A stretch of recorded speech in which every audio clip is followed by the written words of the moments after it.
Bueno, buenos días a todos. Mi nombre es Fernanda Barberis, yo soy médica infectóloga de la sección Infectología del Hospital Posadas. En esta oportunidad voy a compartir con ustedes una charla acerca de aspergilosis y ahí les dejo mi mail por cualquier duda o consulta que quieran realizar al final de la charla. Bueno, sabemos que la enfermedad de Aspergillus o aspergilosis es causada por el hongo del género Aspergillus con múltiples especies y cuya forma clínica va a depender de la interacción del patógeno con el huésped y con su sistema inmunológico. Y en virtud de ello va a ser el espectro de enfermedades que podemos tener, incluyendo la enfermedad localizada versus la enfermedad diseminada, y teniendo como factores de riesgo, como ven, son muchos y variados, pero sabemos que, por ejemplo, el uso de corticoides, la presencia de leucemias agudas por su inmunosupresión celular y humoral que genera, el trasplante de células progenitoras hematopoyéticas, tanto por los esquemas mieloablativos que se utilizan desde la quimioterapia, y la enfermedad de injerto contra huésped por los tratamientos que tienen que usar para el control de esta afección, la presencia de enfermedad pulmonar obstructiva crónica o daño estructural,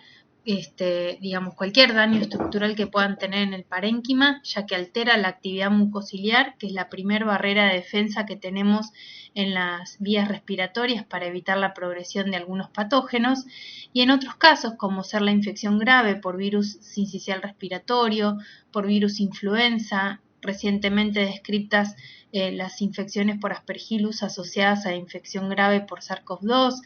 como entidad como definida como CAPA, que es la aspergilosis pulmonar asociada a COVID,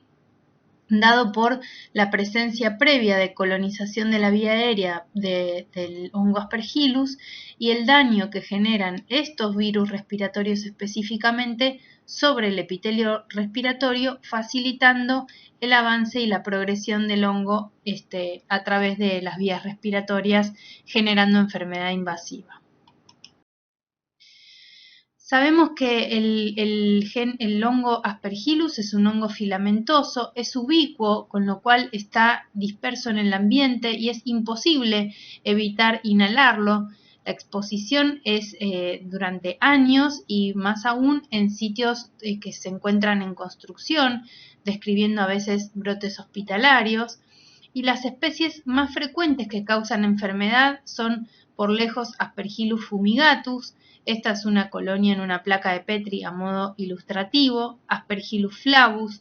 Aspergillus tertius, Aspergillus niger. La distribución de cada una de las especies es muy dependiente de la zona geográfica y de los climas, por lo cual es muy importante que conozcamos la prevalencia en el lugar donde nosotros estamos. Y Aspergillus fumigatus se lleva en la mayoría de los reportes la mayor cantidad de infecciones descritas.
Volviendo un poco a hacer refuerzo sobre el espectro clínico según la respuesta inmune del paciente, este es un gráfico que me pareció muy esquemático. Disculpas por encontrarse en inglés, pero cuando vemos que digamos, me parece un buen gráfico que describe cómo es el comportamiento de la aspergilosis según la respuesta del sistema inmunológico. Cuando esta respuesta está prácticamente sin estar comprometida, los espectros clínicos que encontramos son la aspergilosis broncopulmonar alérgica, el síndrome de hipersensibilidad o el síndrome de hipersensibilidad asociado a asma, en estos casos donde hay una respuesta exagerada a la presencia del hongo en las vías respiratorias. Otra entidad, y como vemos, una de las cosas que vemos que se repiten en las tres entidades, ¿sí? Tanto en el cuadro de hipersensibilidad como en el cuadro de daño estructural, como en el cuadro de inmunodeficiencia, es que las características de todas las entidades tienen puntos en común, o sea, hay características en común y a veces es difícil encuadrar al paciente en una de ellas porque hay varias características que se solapan. Como les decía, cuando tenemos daño estructural y hay una interrelación entre el cuadro inflamatorio y el daño previo, pueden generarse lo que llamamos las entidades crónicas, no son invasivas. Si hay formas semi-invasivas, se las considera porque generan invasión local, pero no invasión a distancia como en los inmunocomprometidos, encontrándose también la aspergilosis pulmonar crónica y el aspergiloma como desarrollo dentro de una cavidad previamente formada por alguna otra enfermedad previa que da lugar al aspergiloma, y lo vamos a ver luego. Y cuando la inmunodeficiencia es severa, da lugar a la aspergilosis pulmonar invasora o a formas extrapulmonares que luego, inclusive a las formas bronquiales invasoras, que luego vamos a ver en detalle. Esto es simplemente para dar un pantallazo y me pareció muy gráfico cómo es la relación entre la respuesta inmune exagerada y completamente constituida hacia la disminución o la pérdida de la respuesta inflamatoria y cómo se correlaciona esto con enfermedad.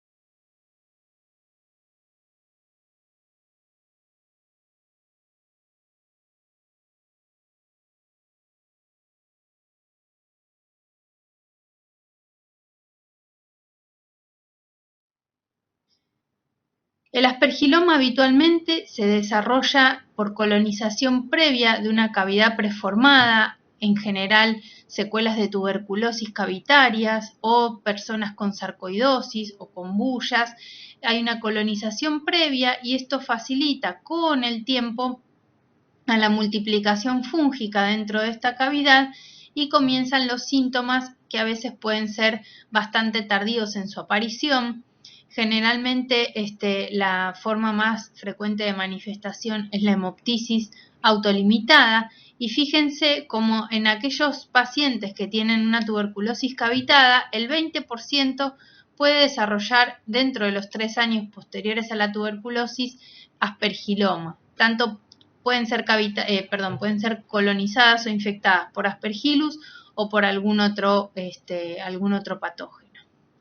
En cambio, en la aspergilosis pulmonar crónica, el cuadro clínico es un cuadro, digamos, de más larga data, con síntomas constitucionales, pérdida de peso, síndrome febril, se elevan los reactantes de fase aguda, hay un aumento característico de anticuerpos anti-aspergillus en sangre periférica y, como les decía antes, es localmente invasiva, pero sin lograr invasión sistémica,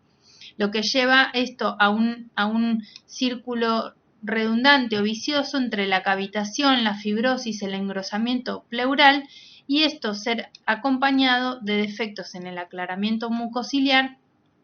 y afectación de la respuesta inmunolocal como factores de riesgo y facilitadores de la multiplicación del hongo. En general, personas con enfermedad pulmonar obstructiva crónica o micobacteriosis previa son terrenos predisponentes para el desarrollo de la aspergilosis pulmonar crónica.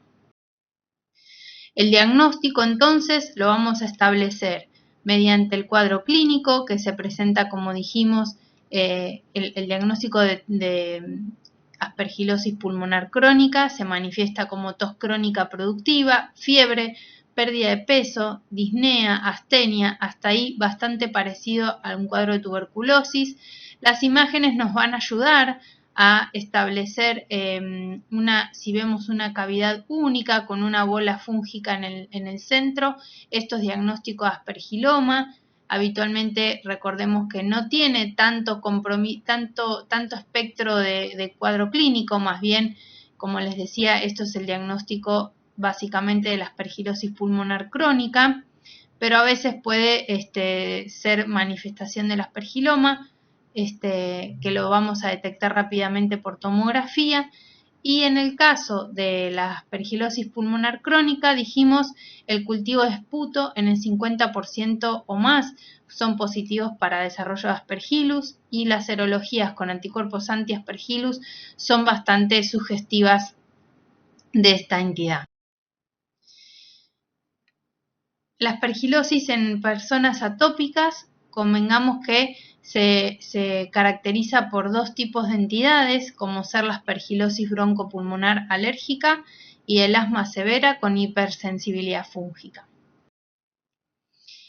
La aspergilosis broncopulmonar alérgica se caracteriza por presentar un cuadro clínico de hiperrespuesta a la presencia de aspergillus en las vías respiratorias. Habitualmente se presenta en personas asmáticas previas o en personas con enfermedad fibroquística, o termina en una entidad similar a las bronquiectasias, dado los episodios de inflamación exagerada a la presencia del hongo en las vías respiratorias. La presentación clínica son personas con sibilancias episódicas, suelen tener malestar general, fiebre, expectoración herrumbrosa porque se van generando cavidades tipo bronquiectasias que se llenan de tapones mucosos, eosinofilia periférica y eosinofilia en el esputo, con infiltrados migratrices en las tomografías. Este es un ejemplo de una radiografía con aspergilosis broncopulmonar alérgica, donde se ven múltiples nódulos bilaterales dispersos de vértice a base, sin respetar un patrón, y esta es el espectro tomográfico que podemos observar: lesiones nodulares, envidro esmerilado, bronquiectasias centrales, engrosamiento de los septos interlesionales, o sea, intercavitarios, nódulos con cavitación central. Es muy variadas las presentaciones que podemos obtener, pero esto es, como les dije antes, el desarrollo de este tipo de lesiones se manifiesta por la reacción crónica exagerada a la presencia del hongo en las vías respiratorias. Los criterios diagnósticos de aspergilosis broncopulmonar alérgica son el deterioro clínico del paciente o de la función pulmonar, una reacción cutánea, Aspergillus fumigatus, es una reacción de hipersensibilidad de tipo 4, o un aumento de la IgE específica frente al hongo Aspergillus, una inmunoglobulina E total en sangre periférica mayor a 1000, los anticuerpos anti-aspergillus de tipo IgG que se encuentran elevados en sangre periférica, o las precipitinas de Aspergillus fumigatus positivas, y las anormalidades en las imágenes de tórax. Con estos 5 criterios podemos decir que nos encontramos frente a un caso de aspergilosis broncopulmonar alérgica.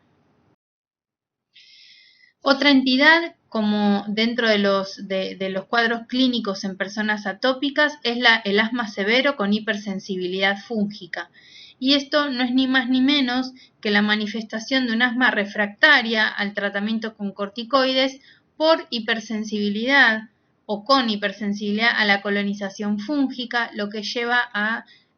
digamos, a la reactivación permanente de cuadros asmáticos, aún sin evidencia clínica o radiológica de aspergilosis broncopulmonar alérgica. Entonces, los criterios diagnósticos para poder diferenciar uno de otro es un asma pobremente controlada con un test de hipersensibilidad positivo a los alergenos de Aspergillus u otros hongos ambientales y la documentación de una inmunoglobulina E específica para Aspergillus mayor a 0,4 y la detección de inmunoglobulina E mayor a 1000 en sangre periférica. En estos casos, la radiografía o tomografía son importantes para diferenciar a la aspergilosis broncopulmonar alérgica de un síndrome de hipersensibilidad fúngica con asma severa. Y como última entidad tenemos la aspergilosis en pacientes inmunocomprometidos, cuya única descripción es la aspergilosis pulmonar invasora o aspergilosis diseminada de acuerdo al sitio donde pueda encontrarse la manifestación de la aspergilosis. Como sabemos, la aspergilosis pulmonar invasora es una enfermedad muy frecuente y dentro de los pacientes con trasplante de células progenitoras hematopoyéticas y trasplante de órgano sólido es la enfermedad fúngica más frecuente. En leucemias agudas ocupa el segundo lugar luego de la candidiasis invasora, pero fíjense que prácticamente van dentro de los hongos dentro de todo el espectro de hongos que se encuentran en pacientes inmunosuprimidos, la candidiasis y la aspergilosis invasora se encuentran a la cabeza del espectro de enfermedad. Y como sabemos, antiguamente los pacientes neutropénicos eran los que mayormente desarrollaban infecciones fúngicas invasoras, asociado a la presencia de leucemia, de trasplante, de enfermedades del sistema linfoide, pero después con la aparición de los biológicos, con la aparición de los pacientes internados en terapia intensiva, la aparición de influenza o del uso de los inhibidores de TCAR cells o inhibidores de quinasa, vemos que pasamos de presentar aspergilosis pulmonar invasora en pacientes neutropénicos extremos con enfermedad oncohematológica a presentar en aquellos no neutropénicos pero con riesgo de infección producto del uso de otros inmunomoduladores. La presentación clínica de los pacientes con aspergilosis pulmonar invasora suele ser pacientes que tienen fiebre persistente a pesar de los tratamientos antibióticos adecuados, en general empíricos, con cultivos negativos. Algunos pueden tener tos productiva, dolor pleurítico, pueden progresar a neumonía con derrame pleural, algunas lesiones nodulares, otras cavitadas, o a veces simplemente la única manifestación puede ser la fiebre persistente en un paciente sin foco claro y con cultivos negativos para gérmenes comunes.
Bueno, como dijimos entonces, el diagnóstico se basa básicamente en tres pilares: en la presencia de cuadro clínico compatible e imágenes compatibles, en hallazgos microbiológicos y en biomarcadores.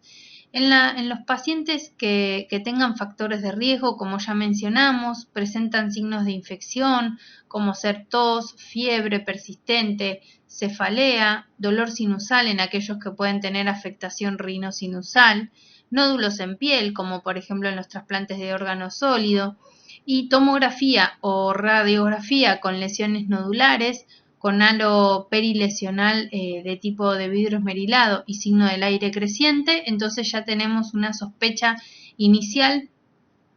que debemos confirmar mediante el hallazgo microbiológico o biomarcadores. El hallazgo microbiológico es el cultivo de Aspergillus en esputo, en lavado bronquialveolar y lavado bronquial. Sabemos que la muestra más representativa es la del lavado bronquialveolar y no siempre el hallazgo del Aspergillus es diagnóstico de enfermedad. Siempre hay que considerarlo en el cuadro clínico completo, ya que sabemos que a veces puede colonizar la vía aérea superior. La sensibilidad aumenta cuanto mayor es el inmunocompromiso del paciente para la detección. Y los biomarcadores, disponemos de los galactomananos y del beta-1,3-glucano. En Argentina el beta-1,3-glucano todavía no ha llegado, pero bueno, sabemos que es un polisacárido de la pared fúngica, pero no es específica de Aspergillus. Mayor especificidad tiene los galactomananos, si bien tienen reacción cruzada con algunos hongos, como el penicillium o como histoplasmosis, pero sabemos que el hallazgo de galactomananos positivos, séricos o en lavado bronquialveolar son altamente sugestivos de infección por Aspergillus.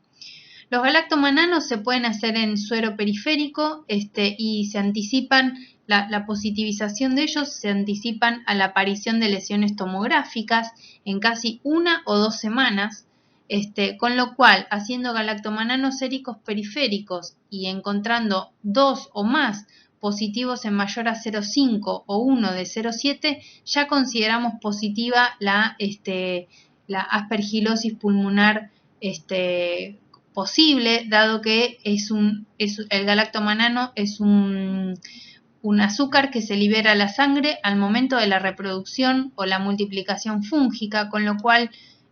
lo vamos a encontrar positivo en el suero periférico en personas que estén neutropénicas. Básicamente, en no neutropénicos la sensibilidad del galactomanano baja muchísimo. También la detección se puede realizar en lavado bronquialveolar y con un punto de corte mayor a 1 se considera positivo. La PCR de ADN de Aspergillus es extremadamente sensible, pero no puede discriminar entre infección y colonización, por lo cual todavía no está validada para el diagnóstico, pero puede tener cierta utilidad en aspergilosis pulmonar crónica y en aspergilosis pulmonar invasora. Otros sitios que pueden estar afectados por Aspergillus son la piel, en la presencia de nódulos que se ulceran, ¿sí? Nódulos con afectación central que se ulceran y se exponen en la piel, la afectación ocular, a veces generando endoftalmitis o hipopión. Y fíjense, como les decía antes, la afectación que puede llegar a tener a nivel histopatológica, donde observamos, este es un vaso sanguíneo, la invasión del hongo hacia el capilar, la proliferación y vemos las hifas invadiendo el capilar sanguíneo y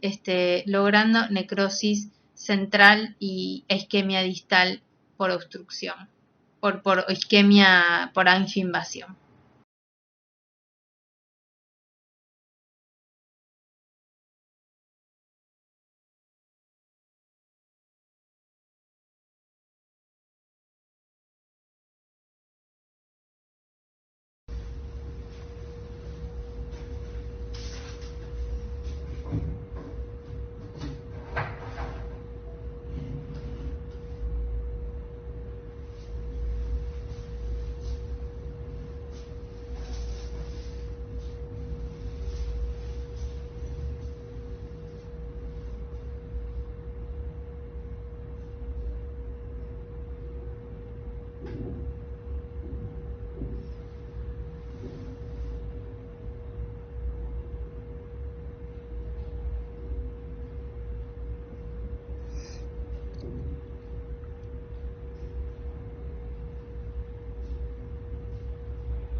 Bueno, finalizando, nos vamos acercando al tratamiento. Entonces ya hicimos diagnóstico de aspergilosis pulmonar probada, probable o posible, y decidimos que tenemos que tratarlo, y para ello disponemos de varias drogas de mayor o menor evidencia en cuanto a su uso y toxicidad. Las drogas de elección son los azólicos. El itraconazol era una droga que se utilizaba anteriormente para el tratamiento de la aspergilosis, pero han devenido nuevas drogas con mejor perfil de farmacocinético, y formulaciones inclusive endovenosas que han superado al itraconazol como droga primera de tratamiento. Otras posibilidades son las anfotericinas, liposomales o con formulaciones lipídicas. Y en tercer lugar, las equinocandinas, cuya función es la inhibición de la biosíntesis del beta-1,3-glucano, que, como les comenté antes, es un polisacárido de la pared del hongo. Los azólicos inhiben en la biosíntesis del ergosterol, y las anfotericinas generan desorganización de la membrana plasmática, llevando a la muerte celular del hongo. Esto es una actualización de los tratamientos recomendados de aspergilosis, de las guías, digamos, adecuados a las guías de ITSA. Me pareció que estaban un poco más claras. Como vemos, voriconazol es la primera elección, ahí están las dosis, y otras drogas como isavuconazol o posaconazol pueden utilizarse para el tratamiento de la aspergilosis pulmonar invasora. Recordemos siempre, en las invasoras de seno paranasal, el debridamiento quirúrgico debe ser adjunto a la terapia médica. En la aspergilosis traqueobronquial invasora, del mismo modo, el mismo modo de tratamiento, y a veces anfotericina inhalada para disminuir la carga fúngica local. Otras drogas que se utilizan pueden ser las anfotericinas liposomales, y a veces como tratamiento de rescate los tratamientos combinados con anfotericinas y azólicos con ligera baja evidencia de eficacia. Esto es simplemente para recordarles que el voriconazol y el posaconazol se parecen bastante, pero tenemos diferencias en cuanto a su formulación. El voriconazol, que es la droga hoy día de elección, podemos darla en forma endovenosa o por vía oral. El problema es que requiere ajustes en insuficiencia hepática, y que no puede utilizarse la formulación endovenosa en insuficiencia renal porque se acumula un metabolito tóxico. Entonces, a veces, cuando estamos limitados porque el paciente requiere una formulación endovenosa y tienen insuficiencia renal, situación que es bastante factible de ver en este tipo de pacientes tan complejos, nos quedan limitadas las opciones terapéuticas, sumado a que todos estos medicamentos que les estoy nombrando son altamente costosos y no siempre disponibles en los hospitales donde trabajamos. El posaconazol requiere, por el momento tenemos en Argentina solo la formulación por vía oral, con lo cual en infecciones graves inicialmente formulación oral difícil de poder ser utilizada. Lo importante que quiero demostrarles es que por lo menos cuando han sido comparados en el tratamiento de aspergilosis invasora, el posaconazol fue no inferior al voriconazol,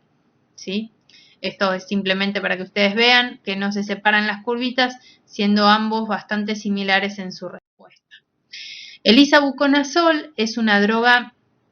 bastante nueva, es un azólico bastante nuevo, cuya característica superadora es que no tiene problemas con su uso por vía endovenosa en insuficiencia renal, y tiene menos interacciones medicamentosas que el voriconazol. Entonces se promueve como una droga muy útil para el tratamiento de la aspergilosis pulmonar, también costosa. Como ustedes ven, sirve para el tratamiento de otras infecciones como cándida, otros hongos dimórficos e inclusive mucorales. Y el isavuconazol, cuando se lo comparó con voriconazol para el tratamiento de aspergillus, también fue no inferior. Entonces, cuando se los compara con las drogas de elección, por lo menos sabemos que posaconazol e isavuconazol no han sido inferiores a voriconazol. Entonces, concluyendo esta charla con ustedes. Sabemos que Aspergillus es un hongo ubicuo, imposible de evitar la colonización porque aspiramos millonadas de esporas al día,